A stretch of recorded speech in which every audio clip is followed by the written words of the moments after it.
Hello and welcome to On the Other Hoof, a monster show today. We've got 9 races to cover. It's not going to be easy. We have York, Haydock, and Newmarket, only 2 races from Newmarket. But before we start proceedings, we'd just like to start on sort of more of a down note. We'd like to dedicate this video to a young boy, a very brave young boy who was taken from us way too early in his life, called Henry Smith. Martin and Michelle, our thoughts are strongly with you. But on the positive side, well done with Hillbilly Boy today, and we can't wait to see him at Royal Ascot and hopefully in group contest in time. But with heavy hearts, we move on to the action today. How are you feeling about tomorrow's racing, guys? Uh, it's the best way to put it. It's been a bit of a difficult week, but yeah, we move on. And we mentioned Hillbilly Boys. I think all of us were absolutely ecstatic that he Yeah, got headed right. And in the fashion that he did as well. it was unbelievable. I mean, watched it first time and I was like, whoa, and then I watched it back again and he's even more impressive. Yeah, Plus, the time he set as well, compared to some of the rest of the card, it was a really impressive time as well. So you'd be very excited about him for Royal Ascot. The Buckingham Palace is the race for him. 7 furlongs, big handicap, ideal. if you're On. watching, do not send him there because Adam is literally always wrong. It's a 7 furlong handicap. It's perfect for him. Ever. Before we get started, I'll just touch on the price-wise horses that we've just got in. The Haydock 205 Moment in Time, the 240 at Haydock Here Comes When, the York 250, Callum, long awaited. Don't. Callum's been having a bit of a tantrum, and we can't repeat the language that he's been using. It's not past. Bugger and blast. Damn it! It's not past the 9 p.m. watershed yet. So the Newmarket 3 o'clock Haddad is the price wise, and the 3:35 at Newmarket Mighty Yar is also price wise. So I'm sorry if you actually fancied any of them, but we're going to have to move through things quickly. Otherwise, we'll still be here at this time tomorrow with the amount of races to cover. So we'll move on to the first, the 150 at York, and it's not a nice race to start off with. It's fairly hard. Michael, you like handicaps, so I'm going to throw you to the Lions with this one. This is the one I've put the whole of today. I've just put I don't like this, and it's just horrible. I just don't like this whatsoever. Looking at it, I know Serious Prospect is pretty flexible on the ground, one on good firm and also on soft, so the rain is not a problem there in Serious Prospect. I think he's a listed winner. I'm not sure if he's won anything better than listed company. And also Bertie Whittle is a bit more sentimentality.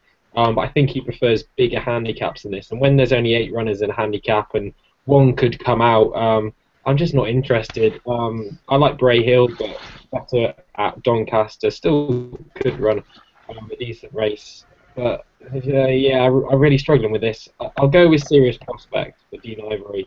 But I'd like Bertie Whittle to win. But it wouldn't be a race that I would want to bet in whatsoever. Yeah, Adam will come to you next. I was actually going to agree with Michael. It's not an inspiring race at all. And when I looked at it, I actually think Serious Prospect is the one because he said 2 runs. It'll set him right, and he was a winner over course and distance where he beat Rex in Paris the last season.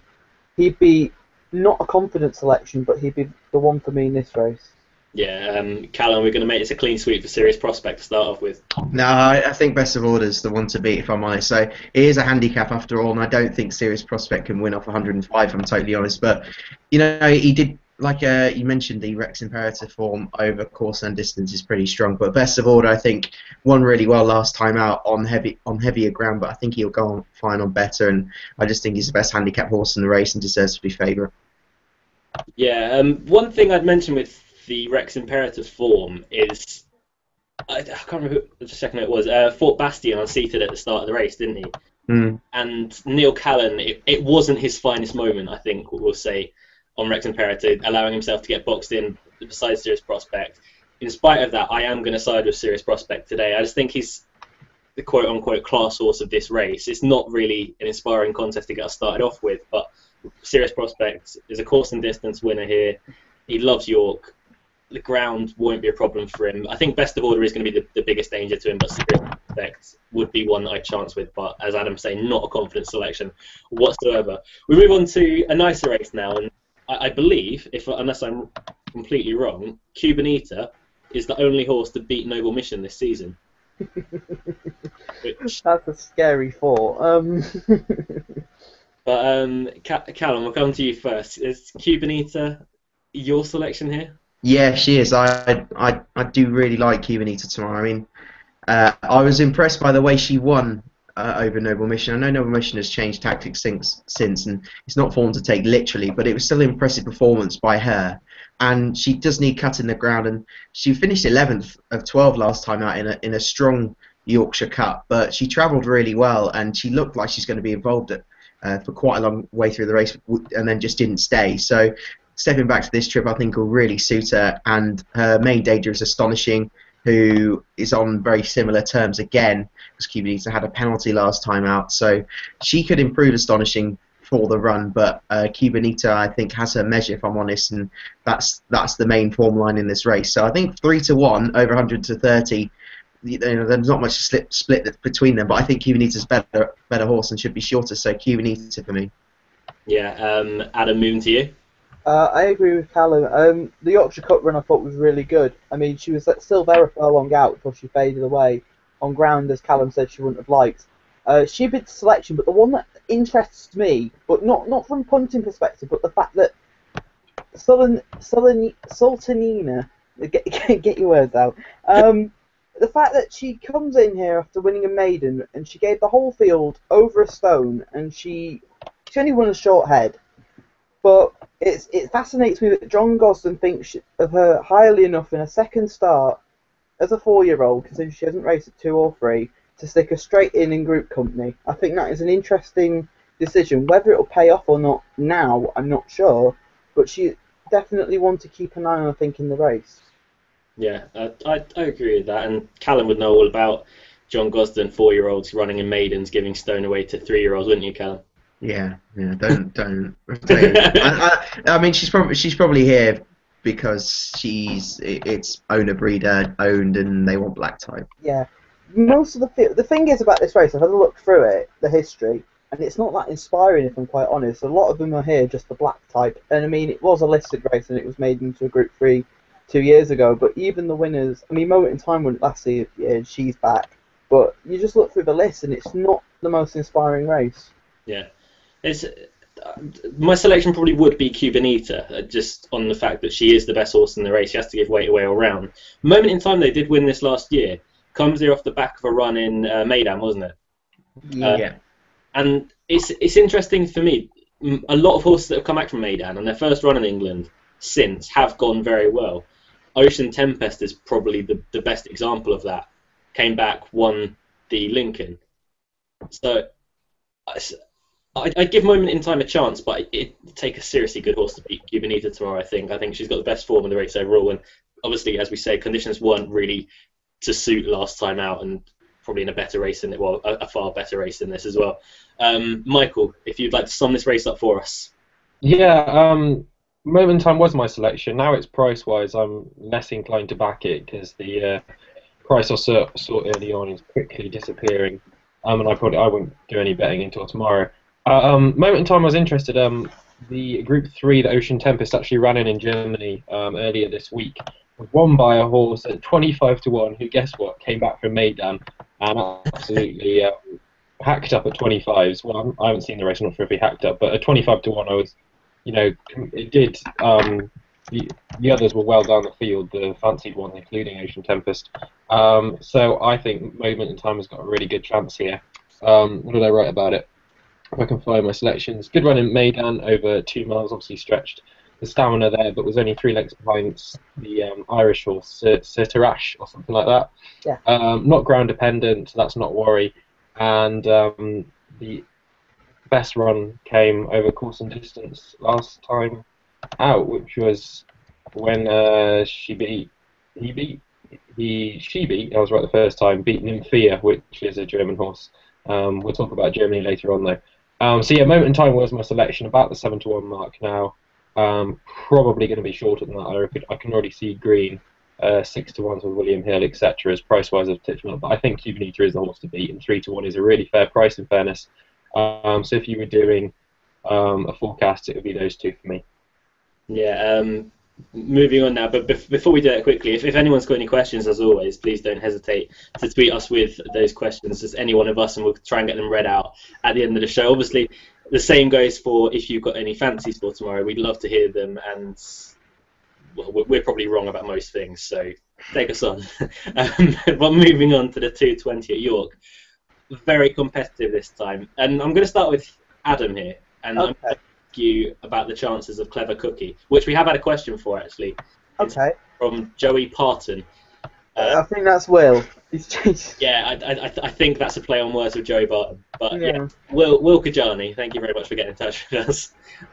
He asked about, is this within Clever Cookie's reach? Yeah, it definitely is. Based on that handicap win last time out at York over a mile and a quarter, he just travelled really well through the race. And Graham Lee didn't exactly ask for much until a furlong out, and then he went and won really easily, won with a ton in hand. I can see why they're running in this race, because they want to see, I know it seems a silly thing to say, but you go hurdling, you get 2 miles, but it's a bit different to be on the flat. And they're seeing here whether he gets a mile and 6 on the flat, so then he can target races like the Ebor. If he does stay, and I think he will stay, he should win this. But if not, I thought First Mohican ran a really good race at Newbury behind Mount Athos and Forgotten Voice, and if Clever Cookie doesn't see out the trip, then I think he'd pick up the pieces for Alan King, who's having a very good time of it on the flat at the moment, which included Scoop 6 winner Chetez last week.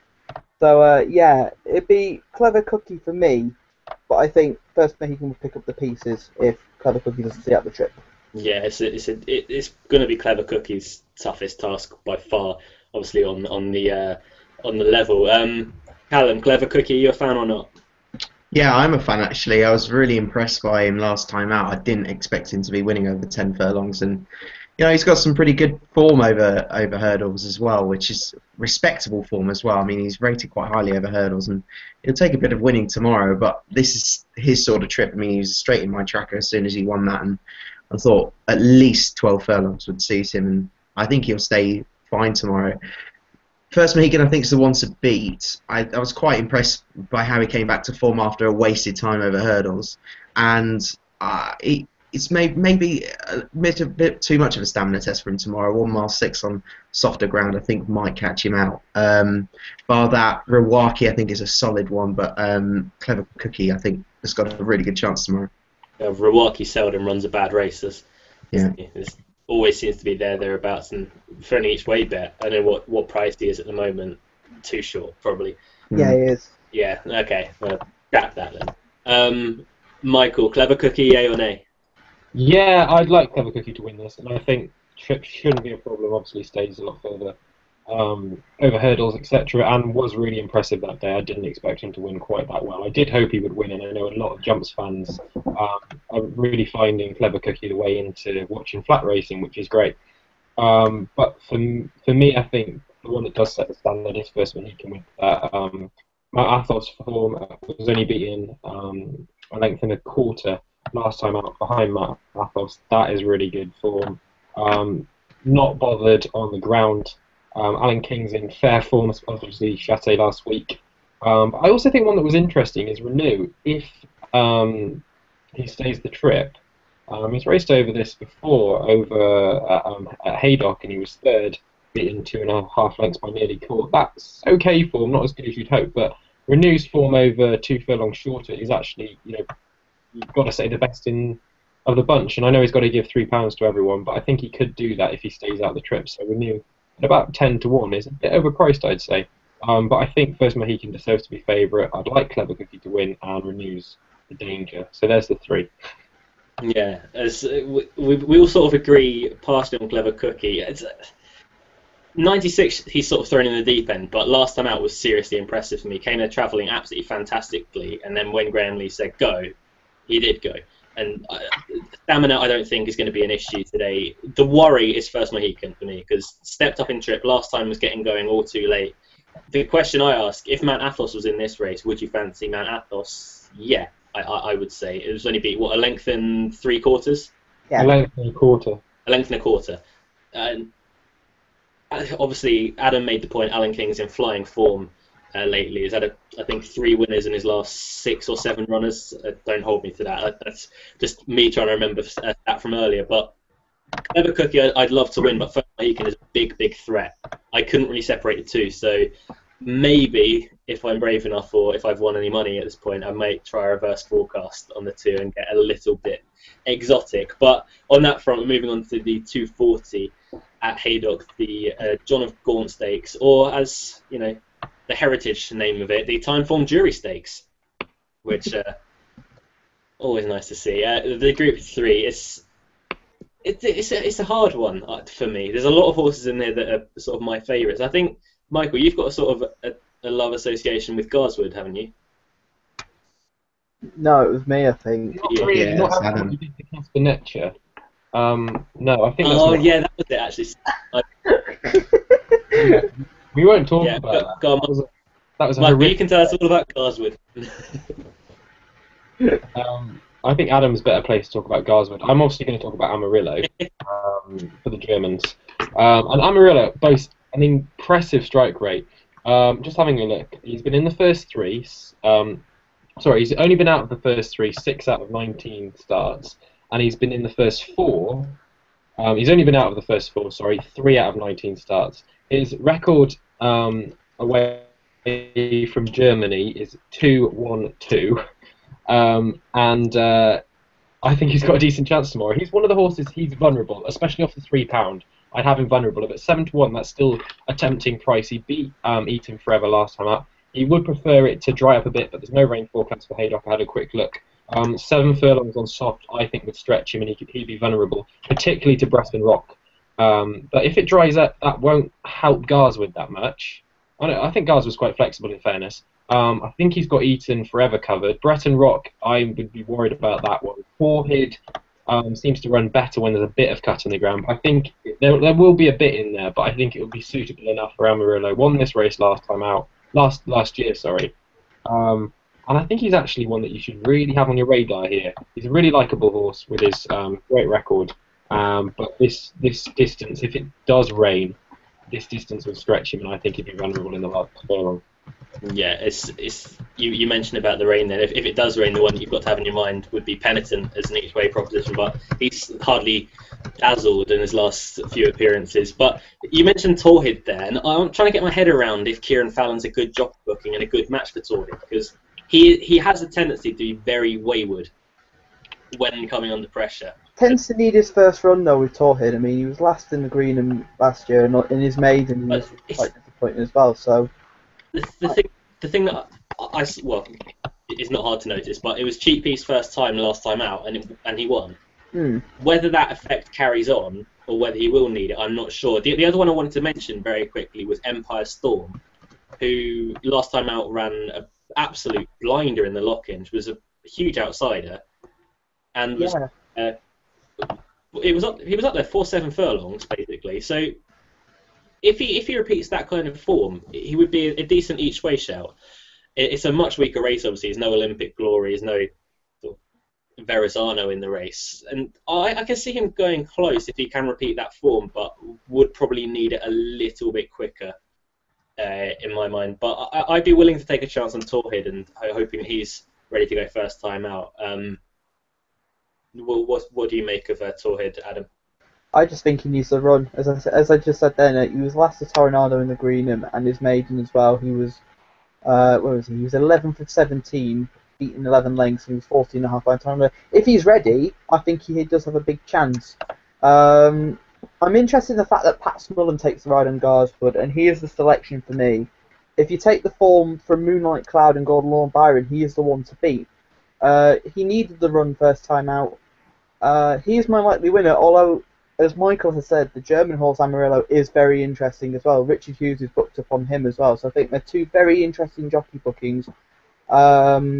I'd say Amarillo's more of an each-way selection, and like I did last week, I've just tweeted the German link with Amarillo's last win. So just to put it out there, by the way, it's not a negative that no German jockeys turned up, because it's a massive festival going on in Baden-Baden this week, and that's why Daniel Kilku, Dennis Schergen, etc. are over in Germany, because it's the Group 2 won by Daydream and Novelist the last couple of years on Sunday, and that's one of the highlights in the German calendar, so it's no surprise not to see them over here today. Hughes, for me, is a positive for him anyway, so... That's actually a very valuable point there that Michael just made, and one that I shall be stealing on Bet Racing Nation tomorrow. Oh yeah. Whilst we remember that, our Bit of host credit. here is hosting again. I'd like to congratulate him for last week, and I picked up some very interesting cooking tips as well about how to make mackerel. So I'd like to thank you for that. A whole range of things when I'm on the show. I mean, I don't like to keep you to sort of one boring sport. I like to tell you how to prepare mackerel. In a Yorkshire accent as well, which is The very Yorkshire accent. Yep, Yeah. mackerel on plate. best James Martin impression. Callum's probably getting bored of the food talk, so we'll let Callum talk about horse racing now. Callum, your view on the 240 at Haydock?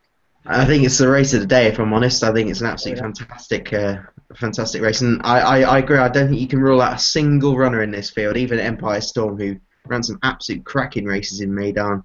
Penitent, a class horse in these conditions. Custom Cut, Breton Rock form, I think, is strong. And Breton Rock on this sort of ground is is highly unopposable most of the time. But I think he's found one race too many for him, or a too high a grade for him, because you've got horses like Here Comes When, who comes into the race after a very impressive win at Chester. Eaton Forever, always knocking on the door in these sort of races. And I think Garswood is probably the one to beat. I mean, his Moonlight Cloud form, his third to Moonlight Cloud in the Foray, and his win over Casper Netscher in the Lennox is definitely the best form on show. And if he runs to that, then I think he probably wins. But I don't know what to go for, if I'm honest. I will go for Breton Rock, just solely because he's a massive favourite of mine on this sort of ground. I think he'll overturn the form potentially with Eaton Forever, and I think that knocks him on the door if Garswood disappoints. So if Garswood shows up, then he's the one that wins.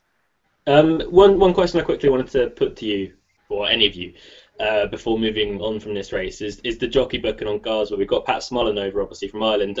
How much can you read into that? Because he has got a lot of rise tomorrow. Yeah. He's ridden him before, so... Yeah. I still think it's a fascinating one. We did see it last year a lot. Pat Smullen and a few Irish jockeys actually came over for Saturdays, because obviously they don't have big meetings on Saturdays, they have them on Sundays. So they come try and earn a bit of, earn a few wages and then go back for the Sunday. So obviously it's probably a positive having Pat Smullen on. It's not by no means a negative, but... I mean, he'll be over next Saturday as well for the Derby, so...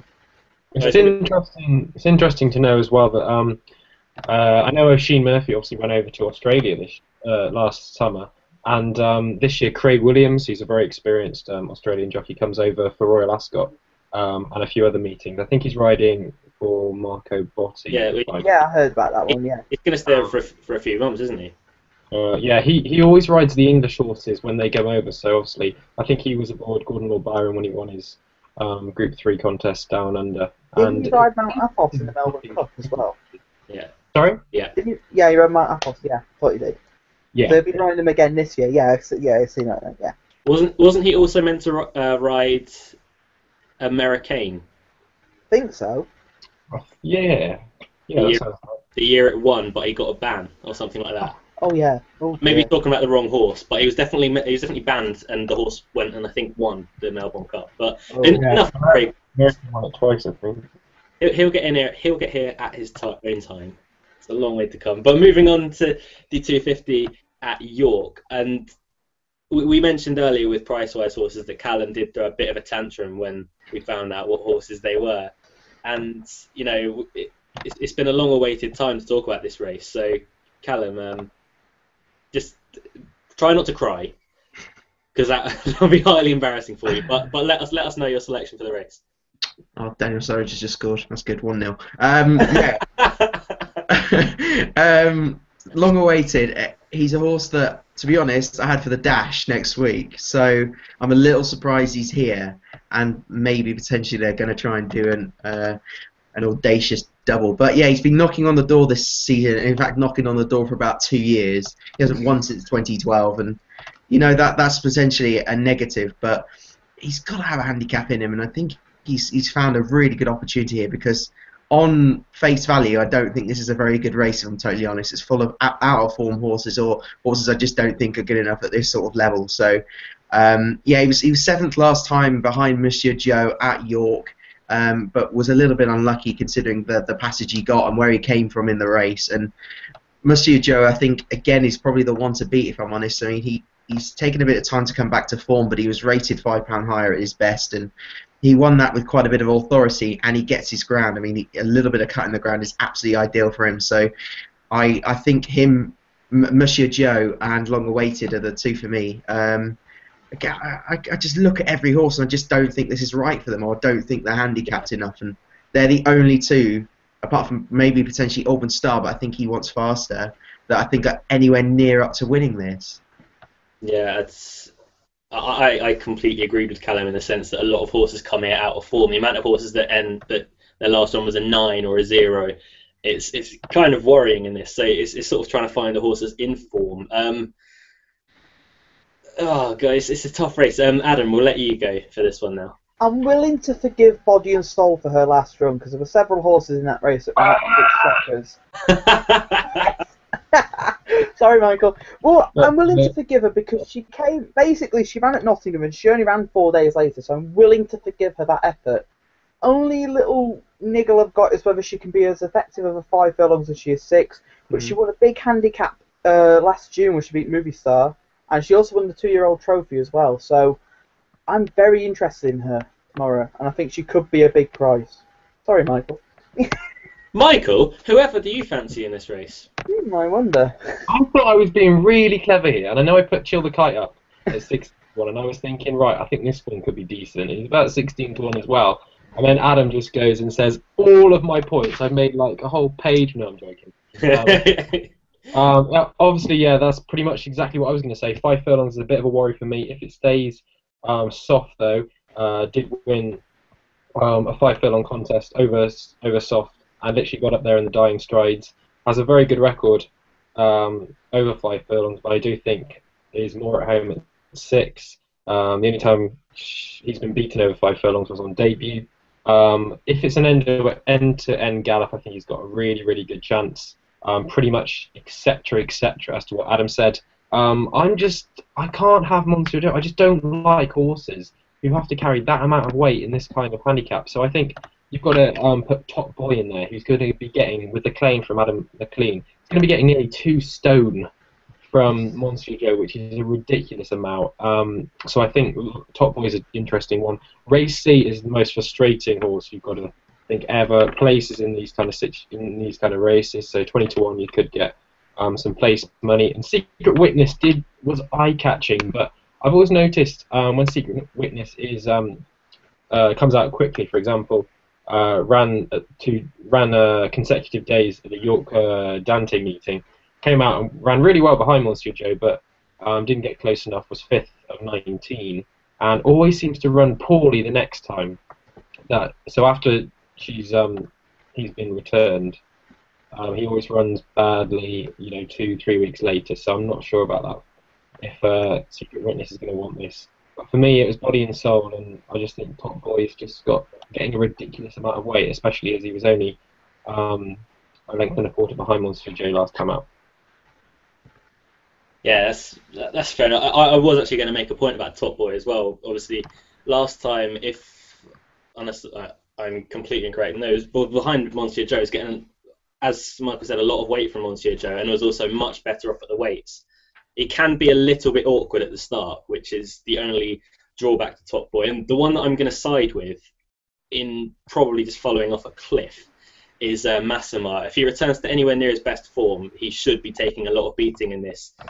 But then you do have to take a lot of that on trust because he is very much indifferent. His form reads 3rd, 6th, 9th, 2nd last time out, which shows a glimmer of hope. Luke Morris is a very good jockey, but I'm a big fan of that. And last season he was unlucky a lot of times. He maybe wasn't going to win at Goodwood, I think it was, but then he got hampered and things just didn't really go his way. Off a mark of 102, I think he's good enough to go close off that. But it all depends on what price he is. I haven't actually got any prices up at the moment because the website is completely cocked up. But you should be getting somewhere around 10 to 1-ish. And I think Massimar could go close, but I completely agree with what Michael said about Top Boy. As long as he behaves himself down at the start, then he should go very close off. It's a flyweight, it has to be said. But we move on from that headache to the 3 o'clock at Newmarket. And it's taken me this long on my blog to have the first runner, and we've also got another price-wise horse in Hadaj. So Michael, we'll give you a go to go first this time. Yeah, this is the races you come to me first. All the races I really don't like the Yeah, really most. good. But I was looking at this, and I remember the interview after Goldream won. At the end, of course, was it on Guinea's Day, Goldream's race? Guinea's Day or the day after, sometime around there. Anyway, when It's he beat 1,000 Yao, guineas there, yeah. 1,000 Guineas Day. Yeah. They said they thought he'd have a handicap down him the end of the line. I think he's interesting, but this is a very odd race. You know, nothing's really in form. The horse that I thought was a bit interesting down the bottom was Tansib, who ran some decent races last year. Was only second behind Flying Bear in a competitive Goodwood handicap. Ran atrociously the next time, but I think you need to forgive that. Then ran pretty respectably, I thought, behind Novachamp. I think that's Novachamp. I don't know how you pronounce it. Yeah, That Novachamp. one. Stars Above Me, Eastern Impact, wasn't beaten very far, and they looked some decent prospects. Most of the race isn't very interesting otherwise. Gets quite a lot of weight from the rest of them. All the others are pretty much experienced handicappers, obviously 3-year-old allowance. I thought Tansy was just interesting of the rest. A lot of these are just out of form, really. Obviously, Zanetto's got 5 zeros next to his names. Asset has got 4, Hooden has got 2, Boaz has got 3 consecutively. Yeah, I think Tansib with Gold Dream could go in again. I'm not sure this is a career high mark. Yeah. Adam, I'm going to come to you about Burwaz, and you know exactly why I'm doing that. Yes, I do. Yeah, basically, I had I hate my dreams. Bloody hell, I had some weird dreams. But I had a dream that Burwaz won the Stewards Cup, which was after last year's Stewards Cup. So I'm convinced he's going to win this year's Stewards Cup. Tomorrow, I think he wants better ground personally, and 2 of them zeros I can forgive for last year because they were in Group 1s, and I remember the famous line I came out with: if Burwaz won the QE2, I would never do these videos again. And I think there were 2 others in that race that I'm trying to remember off the top of my head, but can't. But he was also 11th to Moonlight Cloud, so you can forgive him there. 2 soft for him tomorrow, but if he does run well, then I'll be very pleased. The one for me is the winner on 1,000 Guineas Day Gold Dream. I thought he did it really well that day. This for me is a similar contest, and I think he should win it. Just trying to remind you of the 2 that you would give up the videos. Lettermore was one, yeah, Lettermore was one. Pardon? Aspernetia? Or was it Gregorian? It wasn't Gregorian. I think Gregorian was the one that I said if it won, then I'd go naked round Cheltenham for charity or something like that. God. Oh, yeah, that was the one, yeah. It was interesting. It was interesting. Well, not to get too sidetracked and give everyone watching horrible visions of Cheltenham Racecourse and never be able to watch Cheltenham Race ever again. Callum, we come to your insight for this race. That's a good lead in that. I'm proud of that one. You should pat yourself on the back for that one. Yeah, there's 3 horses I like in this race, not potentially for the race tomorrow, but there's 3 horses that I think have handicaps in them in particular. And Gold Dream, I was hugely impressed last time out. Robert Cowell said he really didn't expect him to win that day, and the way he did it was one of a potential group horse. Now, softer ground, I'm not keen on him being on softer ground. I mean, he hasn't really run much on it. I mean, he ran 6th on Good to Soft at Yarmouth. He also ran on soft at Chantilly, and he was unplaced on both starts. Now, I think he's a very, very good horse, and I think he's the one to beat tomorrow. Don't Bother Me, I think, has definitely got a big race in him. Whether it's over 6 furlongs and on soft ground is very much open to debate, but he's one I've got more than keen for Ascot. Something like we were talking earlier about the Buckingham Palace, I think is an ideal race for him. And Peterkin as well, who I thought ran a really good race last time behind Eastern Impact in the Strong Coral Sprint Trophy, and he travelled like a dream into that race from the front. Now, again, 6 furlongs on soft ground I think will stretch him too much, and he's not one for tomorrow, but he's one to keep an eye on. For tomorrow, I think probably Gold Dream might get away with it on the ground because I think he just could be a lot better than a rating of 95. But yeah, I'll go for Gold Dream. Yeah, obviously Gold Dream was impressive last time. I'm taking a bit of a chance with obviously the one I said earlier, the first selection on my blog was Picture Dealer, who was with Gary Moore last season. And they backed him very heavily at Epsom one day, and he didn't really handle the track. Then went to Ayr for the Silver Cup, and this horse, just watch the race back, was so unlucky. It was ridiculous. He got cut off 3, maybe 4 times, and still finished 2 lengths behind Ancient Cross. That was on softer ground. He came up the near side rail that day. Then he's since gone to Lydia Pierce's stable. At Kempton, first time out, when Lancelot Dulac looked to be a potential world beater and potentially one of the best sprinters in the country, was second to him by 3/4 of a length, which is no disgrace. And last time out, he definitely needed the run at York, was outpaced quite a bit, and was only beaten 6 lengths by Etna, which I don't think is any disgrace at all. Simon Pearce takes off that £3 again. The ground is absolutely fine. The distance is absolutely fine. As long as he's fit and ready for tomorrow, I want to see a little bit of money for him from this stable, if I'm perfectly honest. But if there is, then he could go very close off a mark of 91. Obviously, with Simon Pearce taking that £3 off, but he's about 16-1 when I saw him. I think that is a huge price about him each way. Could definitely be going close off of that mark. And Callum nodded to a lot of that. Yeah, I do agree with that. Looking at him, he was one at a price that I agree. I got to watch Picture Dealer with Luke when I was down in Horsham the other week. He was like, "Let's watch this race." He gets cut off there, and there. Yeah. You're not happy. And decent soft ground form, and one on his only start at the track. So It's, honestly, if you get a chance to watch the Silver Cup, he comes. yeah, up, I remember it. Yeah. It is. I was on at 28-1 that day as well. So Yeah, I won't say half the words that came out of Luke's mouth when he was talking about it to me whilst we were watching it, but we're not quite past 9 p.m. yet. So no, we're not. No. keep that to myself. But one race that I am very much looking forward to tomorrow is the 3:15 at Haydock, the sprint.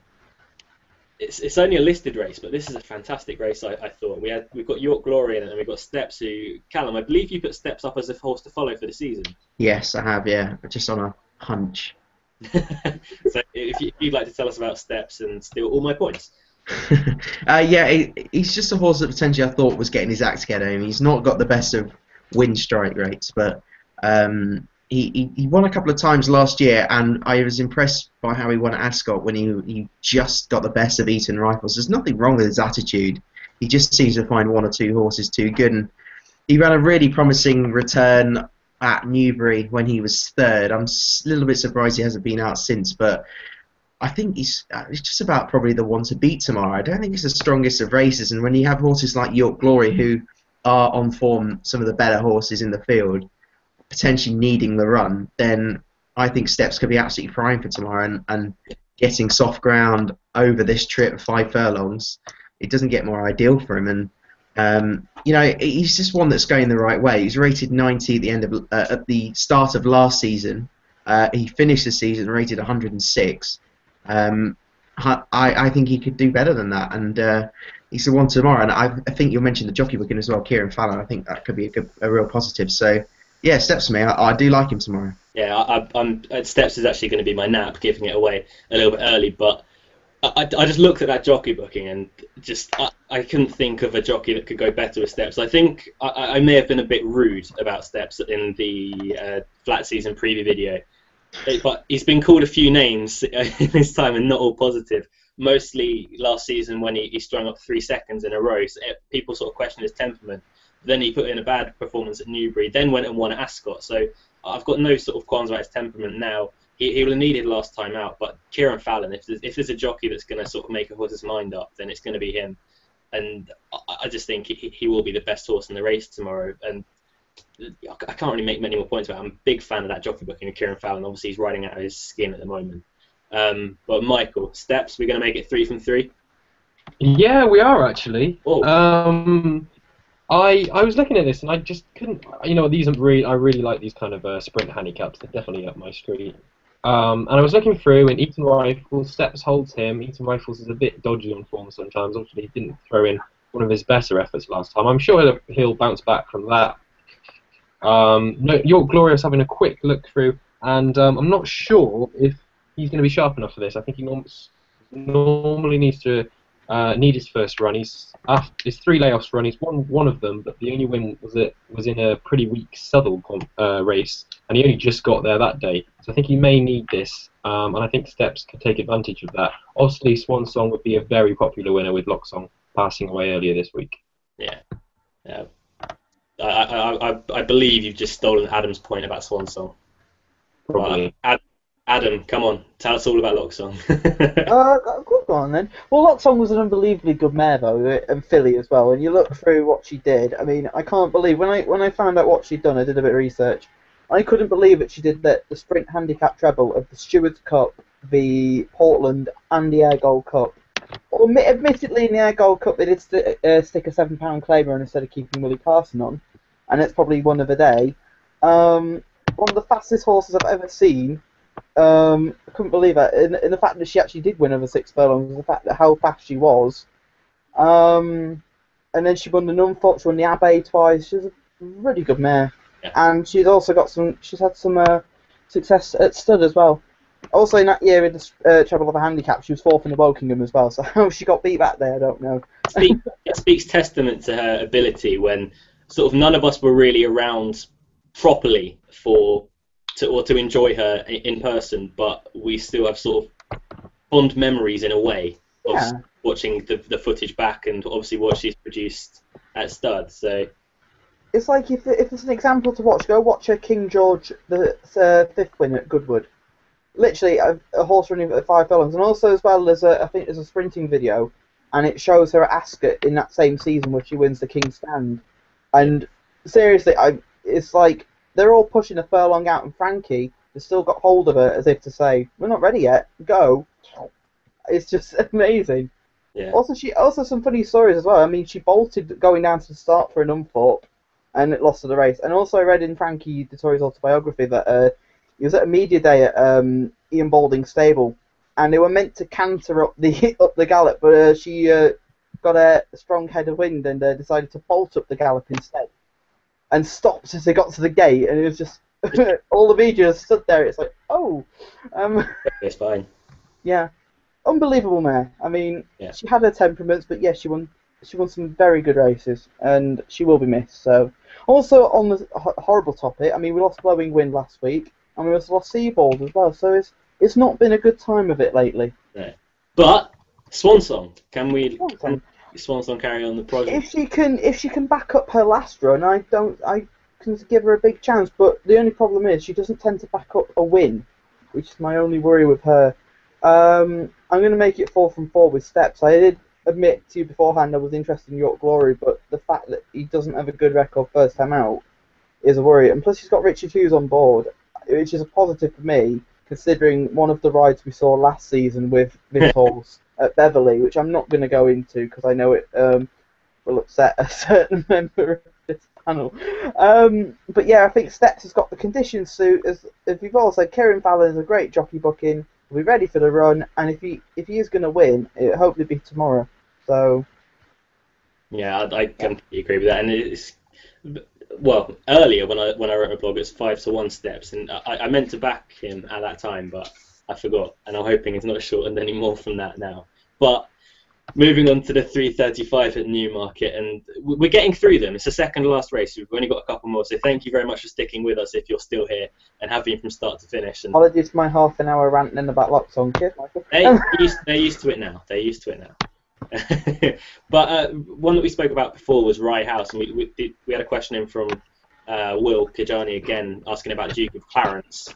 I think Rye House was one that we were all fairly keen on after the reappearance last time at York. Was fairly eye-catching. And Michael, is this a race that you like? Can I come to you first on this one? Yeah, you can. Okay, right. I'm not a Rye House person. I backed Mighty Yell on Guineas. It was 1,000 Guineas Day, wasn't it? Yeah. I think Mighty Yell. And I was really impressed that day. He did seem like taken off his feet in the early stages. It was a bizarre. It was just an end-to-end gallop, and he looked. I think he went last with about to go, then stayed on really resolutely. I think he's going to do exactly the same tomorrow. I think he's very progressive. Obviously 3 from 4, and I think this you could actually say is slightly easier than his last race. I'm sure I'll be proved wrong now, but obviously there's a few temperamental sorts. We won't, for example, Romeo Montague. That is one temperament too far.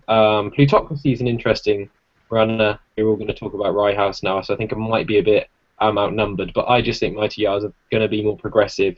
And if they go fast again, he's got to, go fast, go slow. I think he's probably going to do it. Yeah. Okay, so Ryehouse, moving on to the favourite. I think me and Callum are definitely with Ryehouse. Adam, are you with Ryehouse as well? Yeah, I am. That comeback run at York I was really impressed by that. I know that he was beating several times to play Clever Cookie, but he wasn't given a hard time. Plus, he was hampered as well. So, and I think they've got big plans for him later in the season. I don't know what the big plan is. I know that they want to go to Alaska after tomorrow, but I hope he wins tomorrow because I think he's a very good horse. Can I just say, Will Bowler's just come in about Adam's rant about Locksong, and he's just saying, I think it's quite good actually, well put together, that Adam is acting as though his middle names are worldwide. Bless him. Thanks, Will. Thank you very much. Moving on, Callum, we haven't spoke to you about Ryehouse. I believe it's Ryehouse that you fancy, yeah? Yeah, he's probably the one that I'll go for. Yeah, just the same points really. I thought he ran really well at York on his return from a year off as well. I mean, he won at the meeting the year before, and that's it's a long time off the track. And paddock experts that were there that day said he really was one that needed the run, and up to 12 furlongs on softer ground I think is ideal for him. Mighty Yar I think has to prove the ground. I mean, his 2 wins have been on good to firm on turf, and his only disappointing run was on soft. But if he can handle it, then a real stamina test will suit him, because he looks like a horse that can stay forever.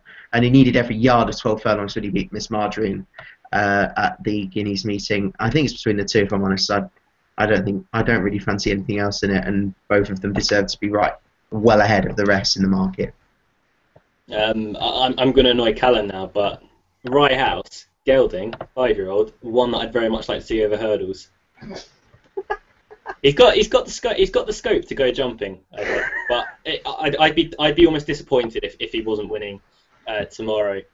That, as we've mentioned, that comeback run was so promising. Ryan Moore didn't overly give him a hard time, and it was in a very good race. Of course, Clever Cookie is contesting a listed race tomorrow, so it's hard to see Ryehouse out of the frame for sure. But I just can't find one that's going to beat him. I'm a big fan of Le Hague, but there's just too many questions about Le Hague. And if his best sort of mind does turn up, then potentially he could cause an upset. But I'm finding it very hard to take on Ryehouse tomorrow, so I'm going to have to stick with him. And I forgot to put in my blog earlier, which is disappointing for me. But moving on to the last race of the day at the 350 at Haydock, we finally got through it, guys. Well done. And thank you to you guys for sticking with us through this long old journey. It's a race. Callum, I'm just going to ask you up front. Are you sticking with Aeolus here? I don't know. It was a bit disappointed last time that he couldn't finish closer, but he did race away from the pace, and yeah, I don't think he looked. He was being ridden along from quite an early stage, and I wasn't sure if he was really. I don't know. It just didn't seem something right with him. So 6 furlongs, back to 6 furlongs on softer ground. The last time he did that, he was second to Night of Thunder. We all know what Night of Thunder's gone on to do, and there's no Night of Thunder in this field. So. Yeah, I think he's got a pretty fair chance, and I will probably back him because I'll be annoyed if he wins. So, but I think it's a pretty decent race again. I mean, Parbold, he should go fine on the ground. He's got some good form on soft ground. He won his maiden on it. He was third to Tormore on good to soft when he didn't handle Goodwood apparently, and was third to Astaire in the Gimcrack as well. So again. He's probably sets the standard, but he's disappointed the last twice now, albeit one run was in a handicap. Shamshon, if it was really impressive last time out, I was very surprised how well he won last time, and up to 6 furlongs I think is interesting, but 6 furlongs on the soft I think could get him beat as well. I think he's a proper speedball once 5, and B times is another interesting one, but Aeolus I'll go for. Yeah, we just had a tweet from Will Bowler coming in from the last one on my comment on Ryehouse. He reckons Mighty Yar is a more likely hurdler in the future. I only tried it with Pippa Green. Obviously, Pippa Green was more than useful, and I believe she's still around as well, but getting on in years. But one thing I'd like to say about Parbold is it's been disappointing for me. He was giving a chunk of weight to Aeolus the first time round at Newmarket, and then was meant to sort of win really easily the second time round. flattered, really. It just didn't really go to plan. One thing I'd like to say about Aeolus is he wasn't particularly drawn well that day and had to race on the outside of the field the whole time. Whether he is a better horse covered up, because we all know how well he was covered up the first time round at Newmarket, and me and Callum know that all too well. But that day, he should have won that day. Richard Hughes, I think, is a fantastic jockey booking by Ed McMahon. I will have to side with Aeolus just because, just to stick with him. But along the other times, I had a look at B times earlier on, and that's one that, again, could improve big time. Only had one run, then went straight into the Guineas, and sort of didn't really... he didn't stay. I think they went a bit too slow early on as well, or she didn't stay, sorry. And they went a bit too slow early on, so her chance was gone by the furlong pole. But I'm going to have to stick with Aeolus, because, like Callum said, I'd be livid who won and my money wasn't on. Michael, moving to you. No, I've just come a bit frustrated with Parbold and Aeolus. I just think they're just really frustrating horses. And I just must admit, I'm just a bit fed up, so I'm going to do it. I feel like I'm voting UKIP. I'm going to do a protest vote and go for B times, because I think B times are just more interesting, and this one hasn't fluffed his lines so much recently. Was really impressive at Lingfield on debut, and then obviously Dan was the most inexperienced member of the field in the 1,000 Guineas, and ran okay, but was just very keen. Drop back in trip shouldn't be a problem, especially if it's a true run race. Her injection of pace at Lingfield was impressive, and I hope that she could do the same here. I'm just not very interested in this race at all. It's not a handicap, and I'm not interested. So we'll hope the handicappers come in earlier in the day, and I won't have to, if I can get my money back. Got sort of a Dragon's I don't Den fancy you there. It's sort of like, it's not a handicap, I don't like it, I'm out. It's sort of that sort of theme of things. One thing I'd like to mention about B times is John Gosden was talking before the Guineas, and he said that she will almost definitely step back to 6 furlongs. So, a step back to sprinting trip anyway, so it may even be shorter. It was as if he wasn't really expecting her to take to a mile whatsoever, but still ran her. So it's interesting that they have actually done that, and John Gosden was right. But Adam, we'll come to you to round up the preview video, basically. Well, he made an interesting point earlier before the video. In fact, in chat earlier, you were talking about time form figures, and Parbold you said was what was it, 126? Parbold 126, Mix Your Man 120. Well, when you've got Night of Thunder at 126 as well, I'm a bit confused. It's absolute lunacy. Yes, I agree with that. So what's that? Parbold is rated what? 126. Rated 126. No. On at the race, unless they printed it wrong and at the races, that's what it was earlier. No, I can't. No, that's wrong. It's gotta be. They're wrong. If he's 126, he should be winning this doing handstands. Yeah, and also one thing I'd like to mention about Mix Your Man as well, just quickly, sorry for interrupting Adam, is Ryan Wild, a good jockey, but doesn't get a £7 claim today and is in against the big boys off level weights. So would that be sort of a detriment? Well, the horse probably wouldn't be good enough anyway without being offensive to him, but... Trained by Hillbilly Boys ex-trainer, I noticed as well. Yeah, exactly. The one that couldn't get him to win off 69, sorry. Well, just because I think the race is to suit him, if Parbold's not winning tomorrow, I'll be very disappointed. He is a selection. He won his maiden on soft ground. I think I can forgive him the good to firm. I just think he wants softer ground. So I can forgive him his last run, but if he's not winning tomorrow, I'd be very disappointed. So Parbold's a selection, but he's not confident one. Yeah, I can't blame you for going. I start the video with a not confident selection, and I end the video with a not confident selection. To be fair, I'm never confident in your selections either, so... Yeah. I think I speak for all of us when I say that as well. Shut up. But that's the preview's done. We've sort of answered questions as we've been going along. Thank you to everyone that's got in touch. Will Bowler, one last sort of input. Actually, we have two. Tony Amato has messaged us with a couple of fancies for tomorrow afternoon.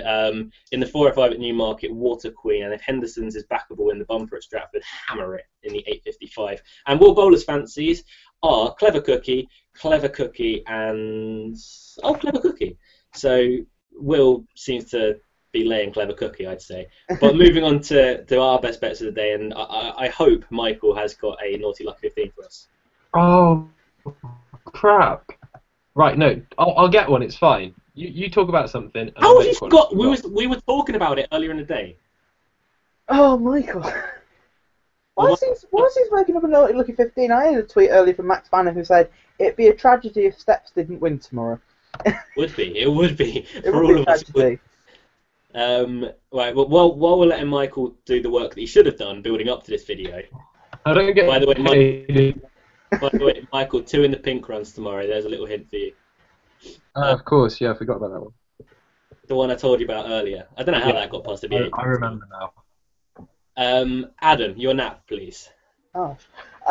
My nap tomorrow. Or as we like to call it on the show, your lay of the day. Well, actually, I'm going to be a bit creative here, and I'm actually going to go for body and soul each way. I'm actually quite sweet on her chances.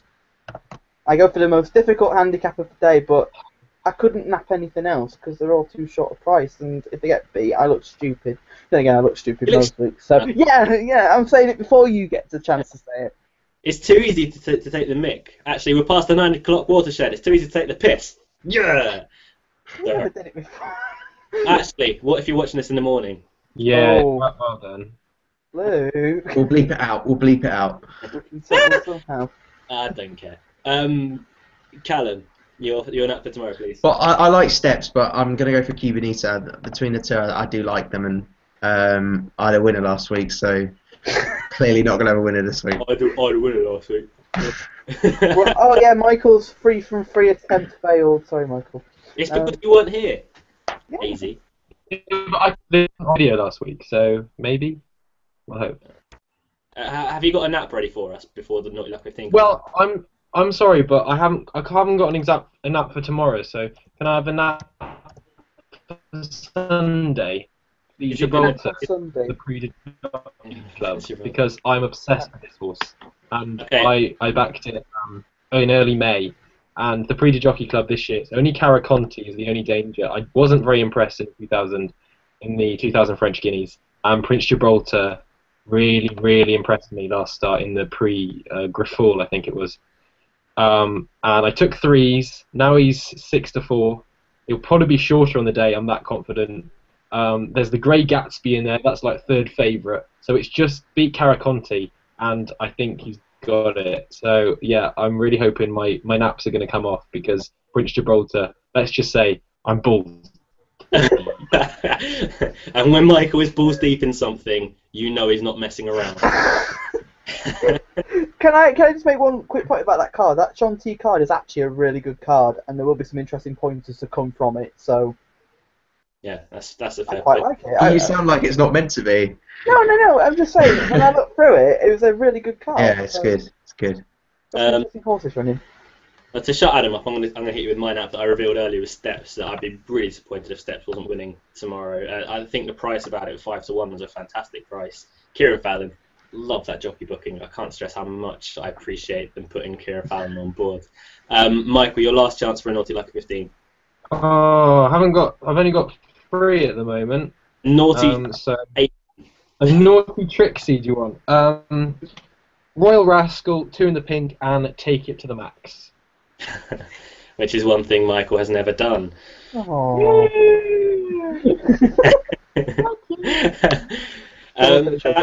That brings us to the end of our show today. Thank you everyone for sticking around us. It's been a long one. There's been a lot of races to cover, so thank you very much for sticking around. We'll see you all next week on the other hoof. But Michael, you ready? Oh, yeah, I'm ready. He was not ready. For everyone